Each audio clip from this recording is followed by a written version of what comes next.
오늘 우리가 같이 묵상하고자 하는 이 하나님의 말씀은 매우 익숙한 말씀일 것입니다. 당시에 세리는 이 로마의 앞잡이로서 경멸의 대상이 되었습니다. 또한 죄인의 대명사입니다. 그 개인으로 본다면 그는 외롭고도 소외된 존재입니다. 마태 역시 세리로서 아무도 그와 인격적인 관계를 맺지 않으려고 합니다. 고독한 영혼입니다. 우리 주님께서 그를 불러주시기 전에 그의 삶은 생존을 위한 무의미한 몸짓에 불과한 그런 존재였습니다. 주님의 부르심, 그를 부르신 그 부르심은 다만 하나의 몸짓에 불과했던 자에게 내게로 와서 꽃이 되어라 하시는 초청입니다. 주님께서 그 영혼을 불러주셨을 때 그는 비로소 꽃이 되었습니다. 그의 인생에 꽃이 피었습니다.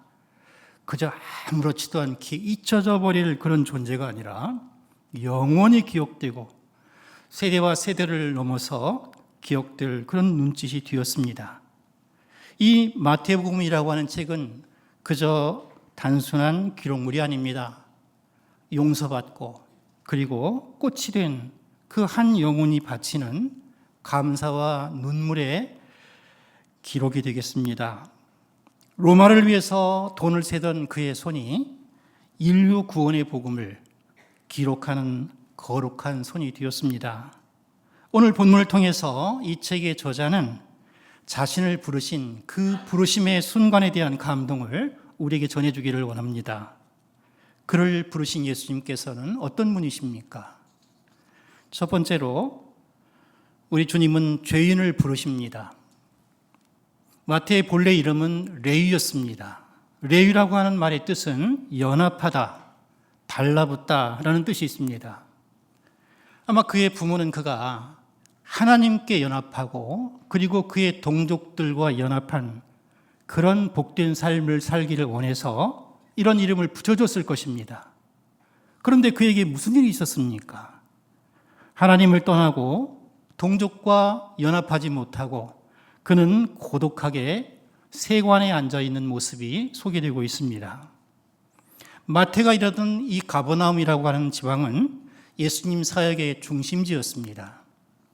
이 세관은 많은 사람들이 오가는 길목에 있었기 때문에 그도 예수님 이야기를 많이 들었을 것입니다.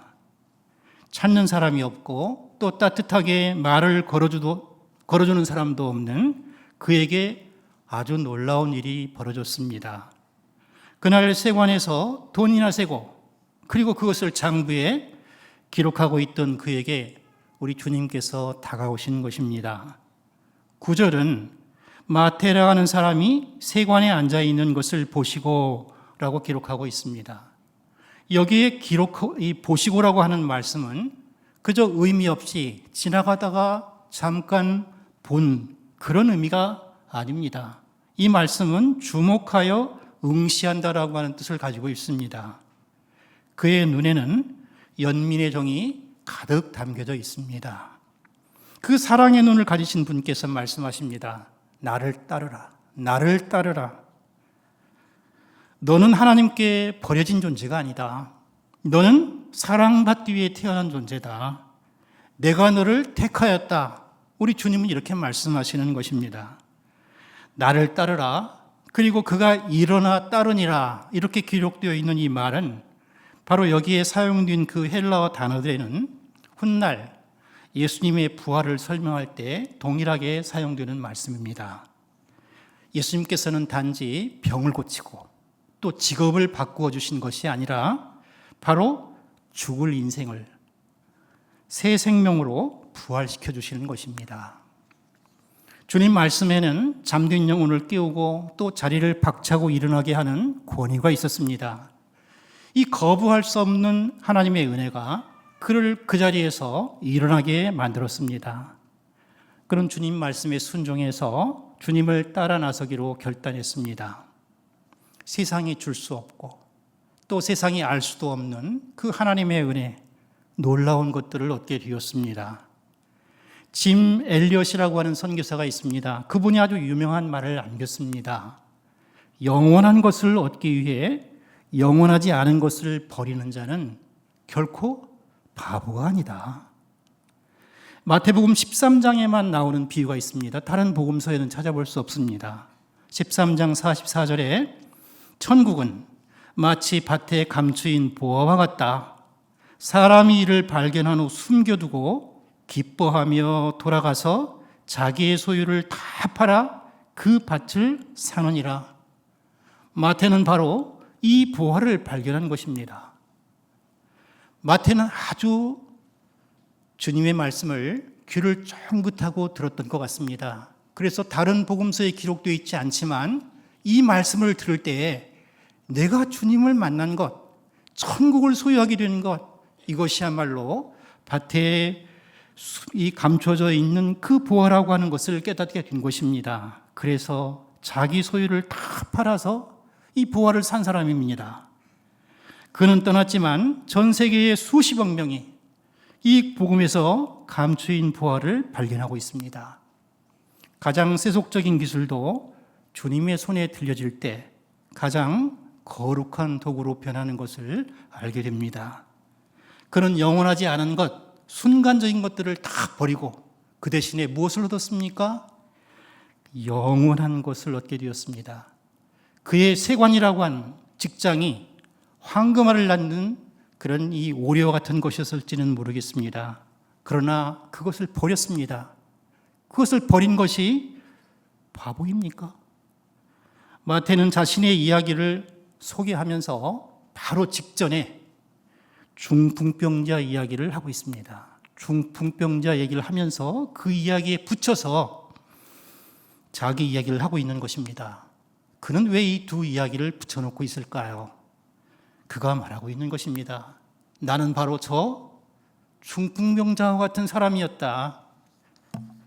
침상에 누워서 자기 스스로는 하나님께 나아갈 수가 없었던 저 중풍병자처럼 나도 돈에 매여서 이 돈으로 만든 그 감옥에 갇혀 있었던 꼼짝달싹할 수 없었던 영적인 중풍병자였다라고 하는 것입니다. 그런데 우리 주님께서 사랑의 음성으로 불러주셨다. 그런 고백이 아니겠습니까? 그가 주님을 사랑하게 된 것, 이것은 그야말로 하나님의 은혜입니다. 주님께서는 그에게 마태라고 하는 이름을 붙여주셨습니다. 이 말은 하나님과 그리고 선물이라고 하는 단어의 합성어입니다. 합쳐서 얘기해 본다고 하게 되면 하나님께서 주신 선물이라는 뜻이 되겠습니다. 주님께서는 그를 제자 삼으시고 너는 하나님께서 이 세상에 보내신 귀중한 선물이라고 말씀하시는 것입니다. 마태라고 하는 그의 이름처럼 그는 하나님의 선물이 되었습니다. 그리고 그는 이 마태복음이라고 하는 위대한 진리의 말씀, 그 말씀을 세상에 선물했습니다. 하나님께서는 우리 모두가 누군가에게 주시는 하나님의 선물이 되시기를 기대하십니다. 세상에 주님의 사랑을 선사하는 하나님의 선물이 되는 우리 모두 되시기를 축복합니다. 또 우리는 때로 이 중풍병자처럼 무력해지기도 합니다. 또 때로는 세리처럼 세상 유혹이라고 하는 감옥에 갇히기도 합니다. 우리 주님께서는 다시금 우리에게 말씀하십니다. 나를 따르라. 계속해서 세관처럼 그 익숙한 현실에 안주할 것이냐, 아니면 지금 그 자리를 털고 일어나서 다시 나를 따르겠다고 결단할 것이냐, 주님은 물으시는 것입니다. 오늘 우리의 익숙한 현실의 자리에서 일어나서 예수님을 따라 나서는 우리 모두가 되시기를 축복합니다. 두 번째로 예수님께서는 죄인의 친구가 되어 주십니다. 예수님께서는 하나님 나라를 설명하실 때에 잔치 비유를 즐겨 사용하셨습니다. 이 성경에는 이 식탁 교제의 자리에 앉으신 그 예수님에 관한 기록들이 풍부하게 들어 있습니다. 또 주님이 다시 오시는 날, 그날은 어린 양의 혼인잔치가 있을 것입니다. 이 유대 문화에서 식탁 교제는 나의 가족으로 받아들인다, 나의 친구로 받아들인다라고 하는 선언입니다. 예수님께서는 이 밥상 공동체를 통해서 하나님 나라를 보여주시는 것을 즐거워하셨습니다. 예수님의 식탁은 소유된 사람들, 그들을 위한 환대와 그리고 축제의 시간입니다. 예수님께 구원이라고 하는 것은 바로 하나님과 함께 그 기쁨의 식탁, 하나님의 식탁에 마주 앉는 것입니다. 하나님과 그리고 우리 죄인들이 함께하는 그 친밀한 교제의 식탁 말입니다. 마태가 주님의 부르심을 받고서 가장 먼저 한 일, 그것은 바로 잔치를 벌인 것입니다. 그 잔치에 많은 세리들 그리고 죄인들이 초대되었습니다. 우리 주님께서 그들의 식탁 한가운데로 찾아오시고 그들의 친구가 되어 주십니다. 그들 또한 스스로는 예수님께 나올 수 없는 중풍병자와 같은 사람들이었습니다. 그러나 주님께서 그들에게 찾아오신 것입니다. 주님이 그들과 함께 먹고 또한 그들은 주님과 함께 먹는 영광스러운 밤이었습니다. 가난한 영혼, 이 갈급한 심령들을 위해 하늘이 열려지고 그리고 영생하도록 솟아나는 샘물, 그들에게 풍성하게 부어지는 시간이었습니다. 사모하는 심령들을 채우고도 남을 수 있는 그런 놀라운 은혜가 그 가운데 넘쳤고 영혼에 대화하는 꼬리를 물고 계속되는 복된 시간이었습니다. 우리 주님께서는 회개한 사람은 누구나 다 하나님 나라에 합당하다고 하십니다. 그리고 세리와 창기들이 바리새인보다 먼저 하나님 나라에 들어가리라고 말씀하십니다. 그 잔치에 초대받은 많은 세리와 죄인들, 그들이 하늘로부터 내려오는 은혜를 맛보았습니다. 그들 중에 누가 이런 날이 그들에게 오리라고 생각이나 해볼 수 있었겠습니까? 우리 또한 그런 생각을 해보지 못했습니다. 이것이 바로 우리 모두가 사모하는 아름다운 천국잔치의 모습일 것입니다. 그런데 이 은혜로운 잔치에 초대받지 않은 손님들이 등장합니다. 바리새인들이 제자들에게 따집니다. 11절 말씀에 어찌하여 너희 선생은 세리와 죄인들과 함께 잡수시느냐? 세리와 죄인들은 하나님께 저주받은 자들, 구원받지 못할 죄인들이 아니냐라고 말하는 것입니다. 지금까지 하나님의 은혜가 충만하게 흘러넘쳤던 그 잔치 분위기가 순식간에 식어버릴 수 있는 상황이 됐습니다. 우리 주님께서 복음의 정수가 들어있는 말씀을 하십니다. 12절 13절에 있는 말씀처럼 건강한 자에게는 의사가 쓸데없고 병든 자에게라야 쓸데있느니라. 나는 의인을 부르러 온 것이 아니요 죄인을 부르러 왔노라. 주님 말씀하십니다. 그렇다. 내가 온 이유가 바로 여기에 있다. 나는 죄인을 부르러 온 것이다. 나의 잔치에 죄인들이 오는 것은 너무도 하나님의 뜻에 적합한 것이라고 하시는 말씀입니다. 천국잔치에 많은 죄인들을 초청하시는 것, 이것은 바로 성경을 관통하고 있는 하나님의 마음입니다. 그들은 주님을 비난할 때 먹기를 탐하고 포도주를 즐기는 사람, 또 세리와 죄인의 친구라고 이렇게 비난했습니다. 주님께서는 세리와 죄인의 친구라고 하는 이 비난이 섞여 있는 별명을 부끄러워하지 않으셨습니다. 당신의 명예가 훼손될까 해서 뒤로 물러서지 않으셨습니다. 그분의 날개 아래 안식을 얻으러 온 이들의 방패가 되어주시고 산성이 되어주십니다. 죄인들의 아픔을 같이 아파하시고 치유해 주시는 최고의 의사이시며 또 그분의 곁을 내어주시는 다정한 친구가 되어주십니다. 사람이 친구를 위하여 자기 목숨을 버리면 이보다 더 큰 사랑이 없나니, 그렇습니다. 죄인의 친구 되시는 예수님께서는 목숨까지 버리십니다. 불러주시는 것, 그것이 어떻게 보면 사랑의 시작이라고 한다면 바로 친구를 위해서 목숨을 버리시는 것, 이것은 사랑의 완성이 될 것입니다. 이 죄인이 영원히 시들지 않을 꽃이 될 수 있도록 그렇게 하기 위해서 당신의 생명을 십자가에 내어 주셨습니다. 혹시 지금 우리의 머릿속에 떠오르는 힘들어하는 친구가 있지는 않으십니까? 만약 그렇다면 이렇게 문자 하나 보내보면 어떨까요? 너 생각이 나서 기도했다. 오늘 하루도 너의 삶이 꽃처럼 피어나기를 응원한다. 언제든 내 도움이 필요하면 연락을 주기 바란다.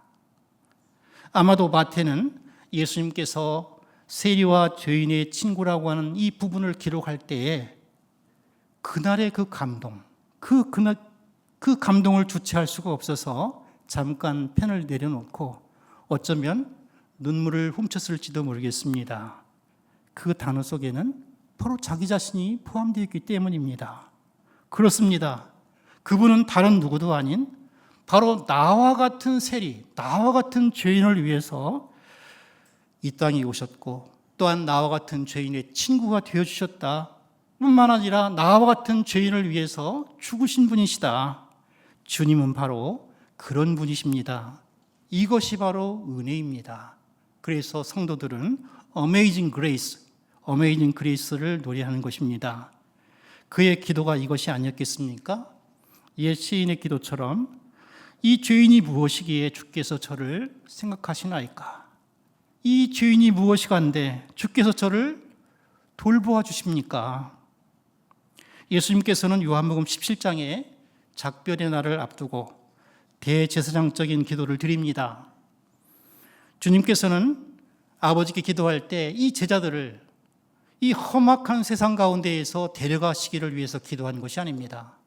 오히려 이 땅 가운데 이들이 하나님의 놀라운 사랑의 빛을 증거하고 전파할 수 있는 종들이 되고 세상을 밝게 비추는 이들이 될 수 있도록 하기 위해서 악에 빠지지 않게 보존하여 주시기를 위해서 기도했습니다. 부르심을 받은 마태는 주님과 그리고 자기 자신의 친구들을 연결하는 가교가 되었습니다. 전도는 어떤 거창한 것이기 이전에 내 삶의 식탁에 이웃을 초대하는 그 따뜻한 마음에서부터 시작될 수 있을 것입니다. 내가 먼저 마음을 열고 곁을 내어줄 때 그곳에 하나님의 나라가 임합니다. 주님께서 우리의 친구가 되어 주셨습니다. 우리도 주님의 본을 따라서 다른 이들에게 친구가 되어주기로 다짐하는 이 시간이 되기를 축복합니다. 세리와 죄인 같은 우리가 그 영광스러운 잔치에 초대를 받았습니다. 그리고 누리고 있습니다. 마태가 만난 그 친밀한 식탁에 예수님께서 오늘도 우리 모두에게 임마누엘 하시기를 축복합니다. 세 번째로 예수님께서는 죄인에게 긍휼을 베푸십니다. 호세아 6장 6절을 인용하십니다. 나는 제사를 원하지 않고 긍휼을 원한다. 여기 긍휼이라고 번역된 헤세드는 구약에서 하나님과 사람 사이의 관계를 설명하는 핵심적인 단어입니다. 인애, 자비, 긍휼, 은혜 이러한 방식으로 번역되고 있습니다. 이것은 불쌍히 여기는 마음을 넘어서 상대방을 위해 구체적으로 행동하는 사랑을 뜻하고 있습니다. 자격 없는 사람에게 끝까지 신의를 지키고 또 깨져버린 관계, 그 관계를 다시 회복시키는 끈질기고 충성된 사랑 말입니다. 마태의 집에서 열린 그 예수님의 식탁 교제, 이것은 바로 헤세드의 실천입니다. 헤세드는 바로 깨진 관계, 깨져버린 그 관계를 회복시키는 사랑이기 때문입니다. 룻기에는 아름다운 헤세드 이야기가 있습니다. 우리가 잘 알고 있는 것처럼 시어머니 나오미는 자기 아들들이 죽자 며느리들에게 고향으로 돌아가라고 얘기를 합니다. 그렇지만 룻은 끝까지 떠나지 않습니다. 어머니께서 가시는 곳에 나도 가고 어머니의 백성이 나의 백성이 되고 어머니의 하나님이 나의 하나님이 되시리니 참으로 아름다운 고백을 하고 있습니다. 룻에게 시어머니를 봉양해야 할 의무는, 법적인 의무는 없었지만 그러나 자신의 행복을 포기하고 약자인 그 시어머니와 운명을 같이 하기로 하는 이 결단, 이것이 바로 헤세드일 것입니다. 이 이방 여인의 헤세드는 그녀를 이 보리밭의 사랑꾼 누구입니까? 이 보아스에게로 인도했습니다. 나아가서 그녀를 예수님의 족보에 오르게 되는 그 영광스러운 자리로 인도했습니다. 이 바리새인들은 제사에 관한 율법은 지켰지만 그러나 법적인 의무까지만이었습니다. 룻이 보여준 바와 같은 따뜻하고 헌신적인 헤세드의 마음은 없었습니다. 하나님께서 죄인들에게 만약 법대로 심판하신다면, 법대로 대하신다면 누가 하나님의 심판을 견딜 수가 있겠습니까? 우리는 모두 하나님의 진노 아래 떨고 있어야 될 것입니다. 그러나 하나님께서는 우리를 법대로 판단하지 않으시고 헤세드의 마음으로 대하십니다. 죄인들을 구하기 위해 어떻게 하셨습니까? 자기 아들을 아끼지 않으시고 내주셨습니다. 십자가에서 하나님의 헤세드가 영원히 빛나고 있습니다. 바리새인들은 긍휼을 원하시는 하나님의 마음을 알지 못합니다. 그래서 주님께서는 말씀하시기를 너희는 가서 내가 긍휼을 원하고 제사를 원하지 아니하노라 하신 뜻이 무엇인지 배우라고 말씀하십니다. 가서 배우라 하는 이 표현은 당시의 랍비들이 무지한 학생들을 꾸짖을 때 쓰던 관용구였다고 합니다. 성경의 전문가라고 자처하는 이 바리새인들에게 너희는 성경의 핵심을, 가장 중요한 부분을 놓치고 있다라고 하시는 것입니다. 그들의 마음 가운데 하나님의 마음, 하나님의 사랑이 없었기 때문입니다. 하나님께서 원하시는 것은 제사라고 하는 형식적인 종교 행위가 아닙니다. 예언의 능력이 있고 또 산을 옮길 만한 믿음이 있다 할지라도 사랑이 없으면 어떻습니까? 아무것도 아니라고 성경은 말하고 있습니다. 죽어가는 영혼을 불쌍히 여기는 것, 이것이 바로 긍휼의 마음입니다. 하나님께서는 우리가 이 마음을 갖기를 원하신다고 말씀하고 계시는 것입니다. 성경 전체를 관통하고 있는 하나님의 마음, 십자가의 사랑, 그것이 바로 헤세드입니다. 예수님께서는 그 마태와 그 친구들을 비난하는 바리새인들 앞에서 적극적으로 마태와 그의 동료들을 변호하십니다. 예수님께서 그 거룩한 종교 지도자들, 바리새인과 제사장들과 교제하는 것만이 아니라 오히려 마태처럼 그들이 손가락질하고 있는 죄인과 함께 있는 것이, 마태와 함께 있는 것이 바로 하나님께서 기뻐하시는 긍휼이라고 말하고 있는 것입니다. 놀라운 말씀이 아닙니까?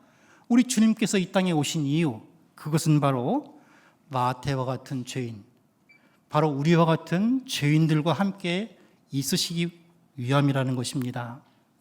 마태가 옆에서 이 말을 들을 때에 그의 마음이, 그의 심정이 어떻겠습니까?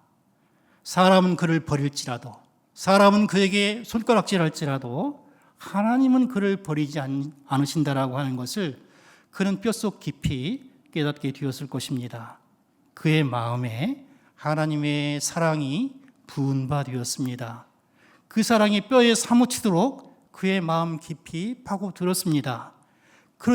그러기 때문에 나도 끝까지 주님을 사랑하리라 하는 뜨거운 다짐이 솟아났을 것입니다. 하나님께서는 바로 자신과 같은 죄인들에게 자비를 베푸시는 분, 헤세드를 베푸시는 분이십니다. 오늘 우리가 이 자리에 있는 것도 바로 그 한없는 사랑을 부어주셨기 때문입니다. 하나님께서는 제사를 원하시는 것이 아니라 사람을 살리고 품어주는 긍휼, 그 긍휼을 원하십니다. 하나님께서는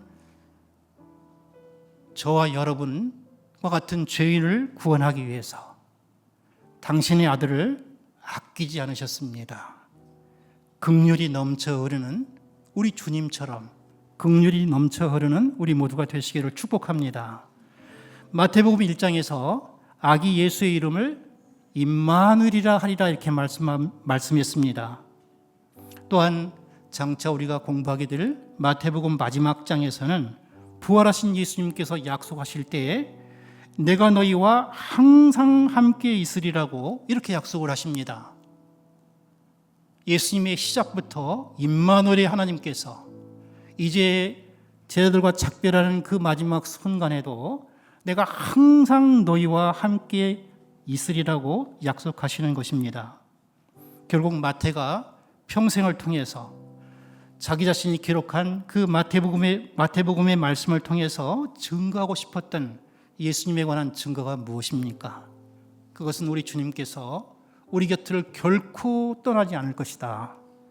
뿐만 아니라 영원히 함께 밥을 먹고 그리고 함께 걸으며 우리를 끝까지 지켜주실 것이라고 약속하시는 것입니다.